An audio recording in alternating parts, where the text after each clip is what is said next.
Hey everybody, welcome to BrickVault. Today in front of us is the Monastery of Spinjitzu, set number 70670. It has 1,070 parts, sells for £79.99, $79.99 US dollars, and the same goes for euros. So it's a pretty good part to price ratio right off the bat. We get all of the ninjas, we get Wu, and there's also a skeleton as well. Well, actually his name is Whiplash. And this set was sent to us. We actually requested it from LEGO to do a review, so thanks a lot guys for sending this set on over to us.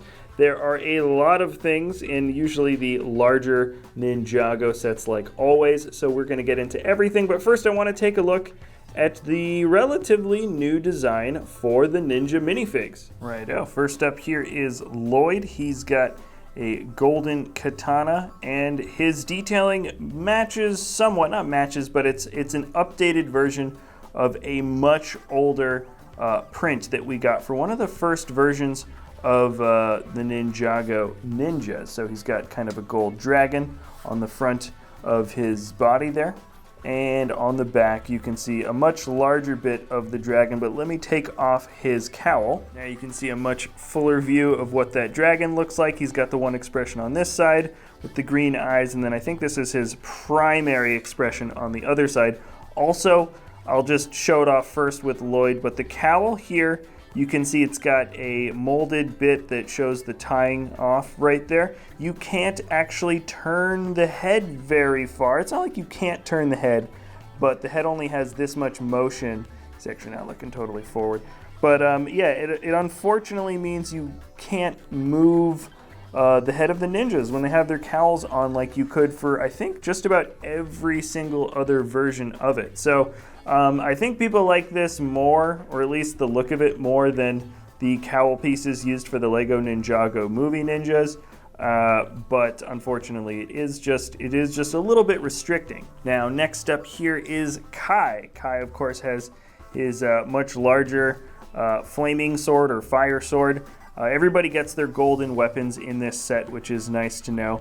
And really similar detailing. In fact, that's actually the same position of the dragon detailing that Lloyd got. It's just in a different part on his body because the wrapping on his front torso piece is slightly different.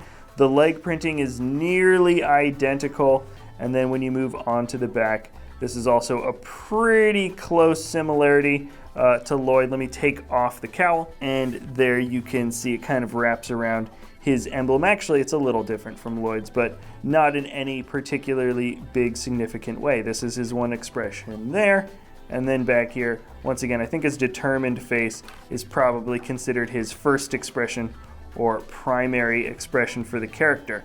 So not a bad version of Kai. Let's just move him back. Then Jay comes in with his golden nunchucks.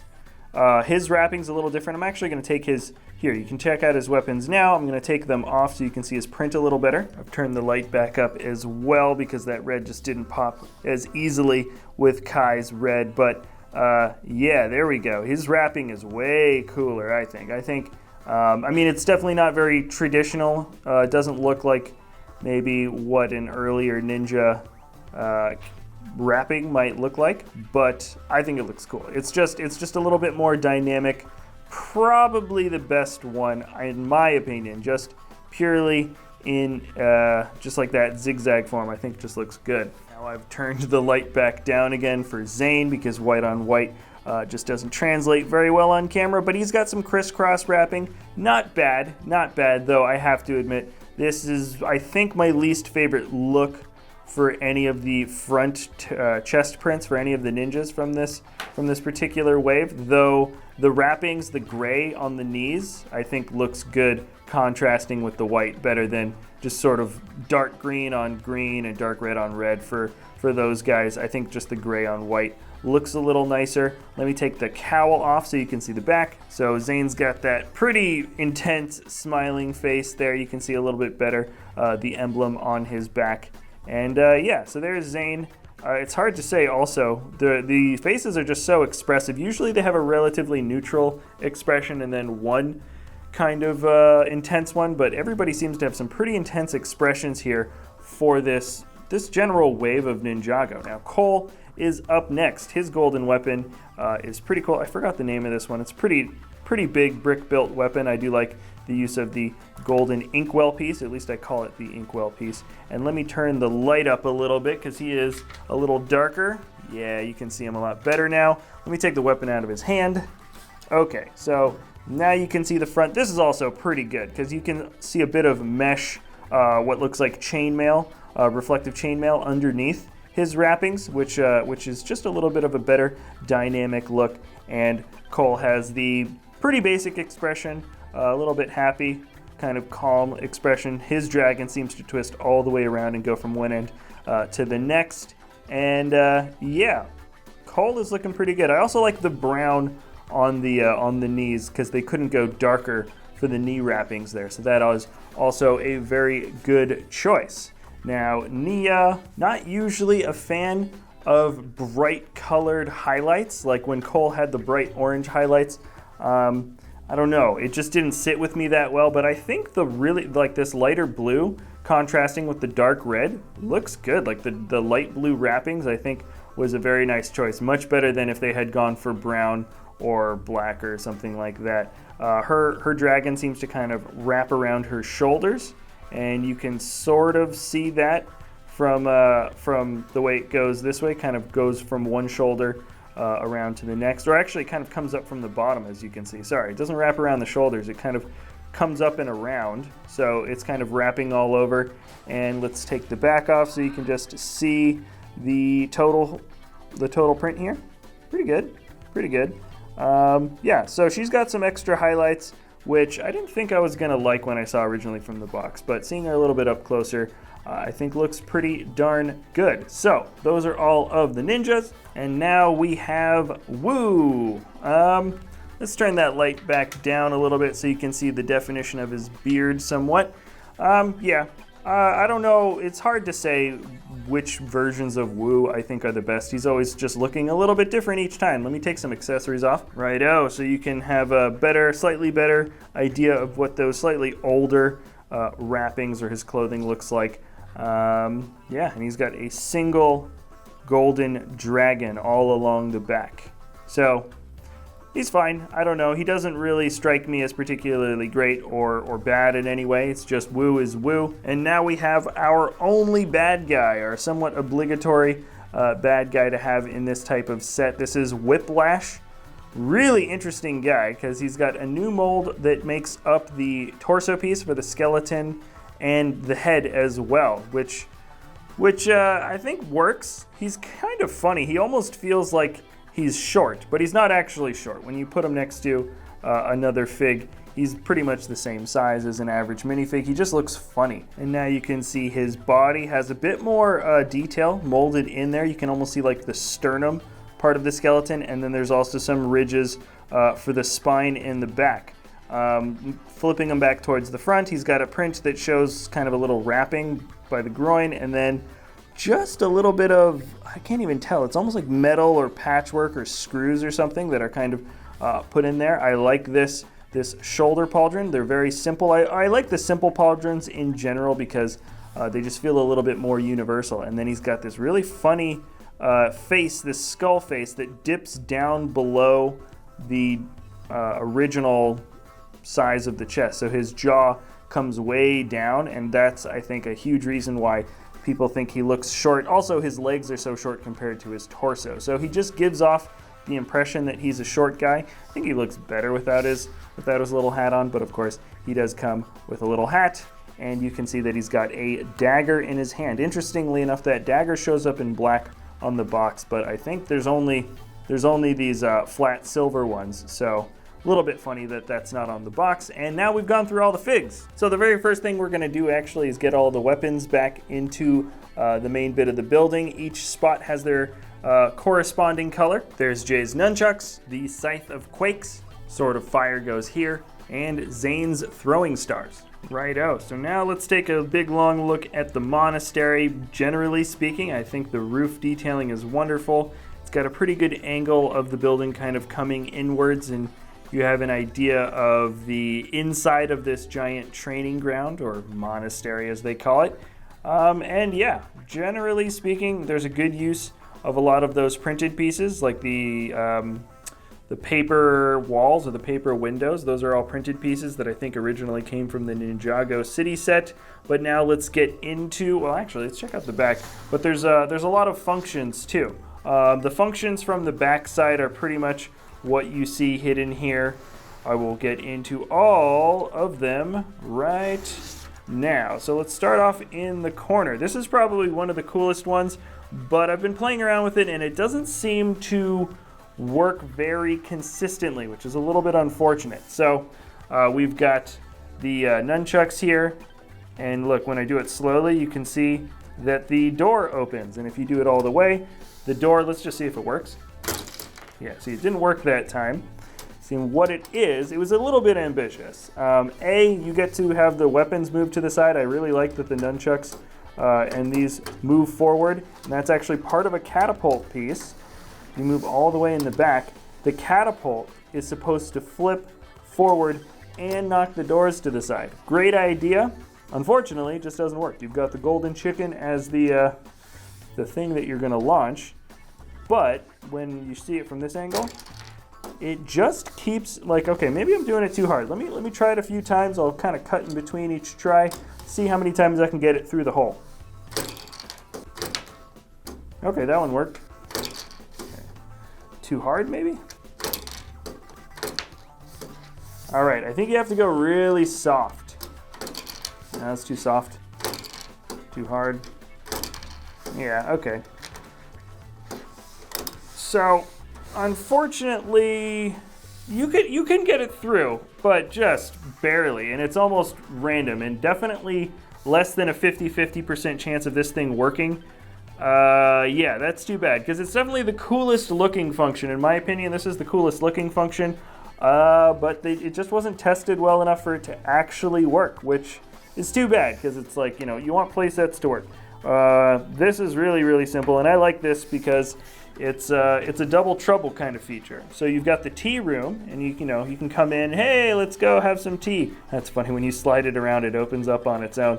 But the basic idea is you've got a little contraption where you can push forward, and that's also attached to a gear piece. So it's just one hand motion, really, really easy. And the stairs open, and you have a slice. That's great. That's actually really fun to use. So yeah, this is I would say really, really successful just as like a fun booby trap function. Let me show you how it works on the back. Boom, all the way in the back. Super simple. So this would be pushing the stairs in and out, and then this would be slicing the knife back and forth. So simple, so easy, and it works well. And then this is the last one. There's no trigger to this necessarily. It's just a sort of a hidden function. It works both with this as kind of a booby trap piece, I suppose. So this looks like an ornament. That actually looks like an old school telephone, maybe, right? Am I not right on that? Like a really old style telephone and a chest of drawers or something. And then you've got this thing that would spin around and do a big slicing motion, and it reveals the sword of fire on the other side. And the second part of the build is, of course, just to give you an idea. It's shaped in a way to give you an idea that this would be a completely enclosed monastery on top of a peak. You have a pretty traditional looking entrance to what you might see in a pagoda or a temple or something like that. Some very big ornate doors with lots of detailing there on the front. What are those called? The quarter tile round pieces. In red though, it makes a wonderful little rounded off shape. So the doors are great. And the inside though, it's really about the inside. Wonderful little cherry blossom tree. And we've got a lot more stuff in the training grounds. First of all, here are some stickers. You guys tell me what you think about them. They're pretty detailed. Some formerly vanquished enemies here and there. And I generally like the art style. I don't know, I think the art style is actually pretty good. But let's zoom this out and you can see the different functions here. Now these aren't anything other than, actually, if you straighten this out, oh, there you go. You can kind of unclip this if you want. It's kind of clipped on there, so you can have this as an independent little spinning function. But yeah, there you go. You can kind of fold them open a little bit more and change the orientation of the blades, and it'll spin around a lot better, right? I feel like it would spin slightly better if you kept this kind of just somewhat leaned away. There you go. Now you don't have to hold on to the base, and you can just spin this thing around quite a lot. So there's one of the training facilities, which I guess is, I don't know what this teaches you exactly about fighting. There's just blades going by in a spinning circle. Maybe this thing spins around in the universe of the show. I did not watch any of the latest Ninjago stuff, so forgive me on that. And then we've got another tiny little play function. It's not very much. You've got just a single blade. Maybe you can orient it this way as well. And a couple of pieces of fruit that are up on a stand that I guess would be ready for the chopping block. It's got an exclamation mark as a little sticker, so this means, like, I guess action, do an action here. Oh, and they kind of stay on a little bit loosely, so they're meant to be, I believe, knocked off. So this brings me to my last of the play functions. It's this. This is a slightly different piece here. You can see that it would spin there. You can hold it by that, or it would spin, or it doesn't really matter. Or you could, this doesn't actually hook up to anything. This is just a loose piece here. But what's interesting is you've got this rubber piece for the tire, which you can kind of move around with your finger. And the idea is you can attach guys to it, and you can kind of like spin them around this way, right?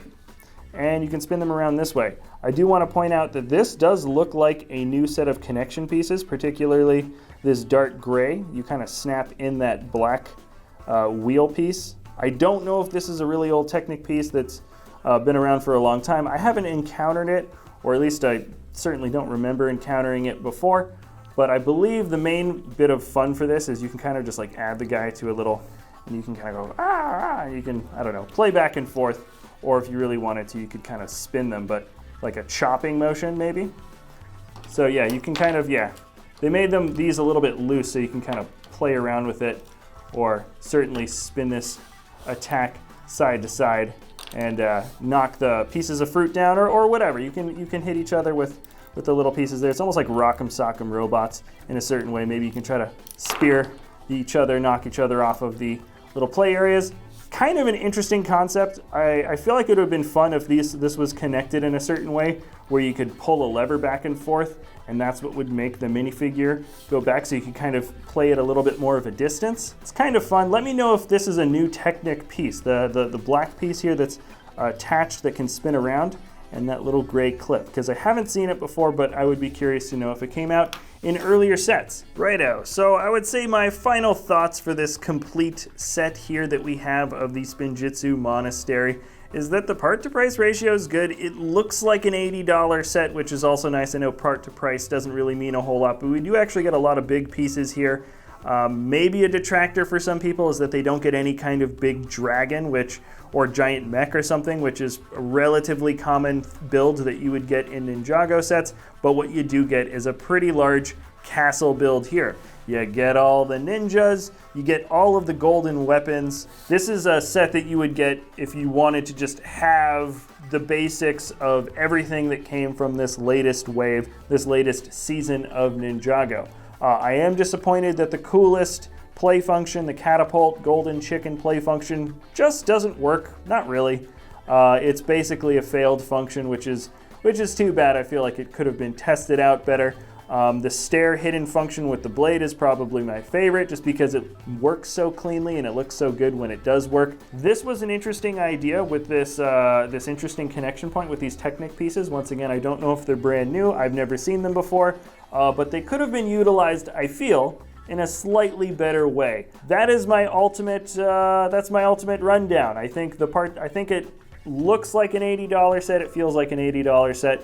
There was a little bit untested, unfortunately, for some of the play features, but you get everything that you would want if you're trying to just get all the guys from this latest season. So let me know what you think about this in the comments below. Thanks a lot for watching, everybody, and we'll see you next time at BrickVault.